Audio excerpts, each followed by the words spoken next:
Cars go, but they also go.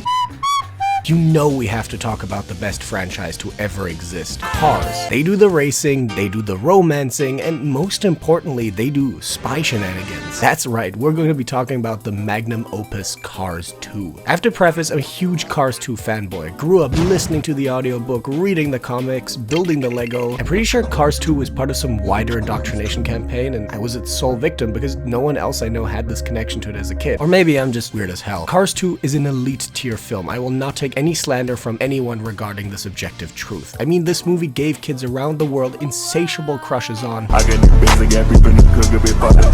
I even get thirst trap edits of her on TikTok. She reminds me of I'm in the armies for some reason. Wood.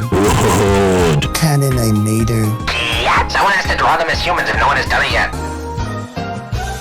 Nah, but in all seriousness, Cars 2 is wild. I don't think there has ever been a movie sequel with more batshit insane lore implications than Cars 2. Put those Lightning McQueen Crocs into sports mode, buddy, because we're about to go down a dangerous path. I don't want to scare anyone, but for example, Cars 2 shows us that in the Car CU, we got the Car Pope.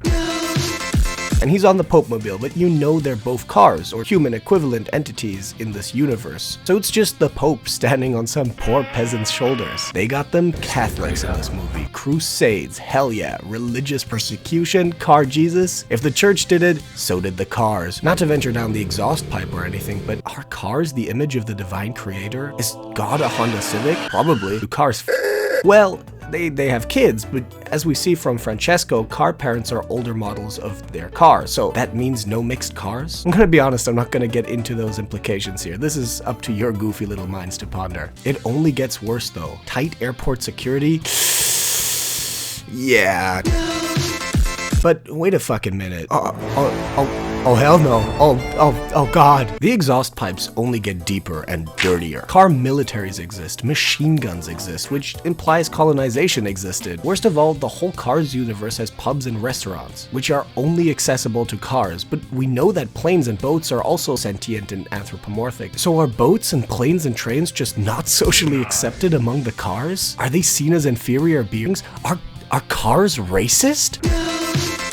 Is there car slavery? Well, this movie asks all these questions and answers absolutely none of them. Welcome to my living hell. The Cars lore is so ambiguous and suggestive that full-on extended lore videos on TikToks exist explaining car politics and Saddam Hussein? But it doesn't matter, because while we watch Cars 2 and deal with these mysteries, we can listen to the banger soundtrack. You know, you got the Weezer, you got Weezer back.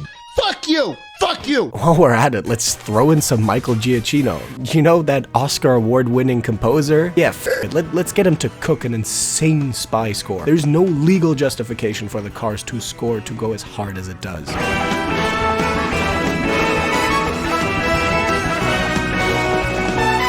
Sure, he has done scores for Pixar animation before, like Up or Ratatouille. He's scored Star Wars, Spider-Man, The Batman, Jojo Rabbit, Jurassic World, Planet of the Apes. Honestly, all garbage. Objectively, the Cars 2 soundtrack beats all of these in a piston cup race. So it's not even close. I can't believe it took him until Cars 2 to write good music. I honestly don't know what else to really say about the Cars 2 plot except, I don't know, it's got races, I guess. It's a Cars movie. Oh, and I nearly forgot, like there's this small subplot about a terrorist leader who tries to revitalize the crude oil lobby by conspiring and creating a fake race event to kill cars who use renewable fuel in order to grow his crude oil empire. But no biggie, it's really just a side plot. This movie has a full-on torture scene where a car's insides get melted. We see a car get crushed to death. The British Queen nearly gets suicide bombed in an assassination attempt. I have no idea what else to say, except I've never watched a more focused and profound social political commentary. The guy who wrote this movie only has 2 screenplay credits on Wikipedia, which is astonishing because he has mastered storytelling. I really don't know what else to tell you about Cars 2. Maybe that Michael Caine plays the cool spy car, but I mean, compared to all the other things I've mentioned, that's almost boring. This movie haunts me. It's a fever dream. It should not exist. It has no reason to exist. It doesn't even work as a sequel to Cars. I don't know what to do with this film, where to put it in my mind. I'm just happy it exists, even if it will torment me for the rest of my life. This movie should have never happened, and that's why I am all the more happy it exists. It's incredible.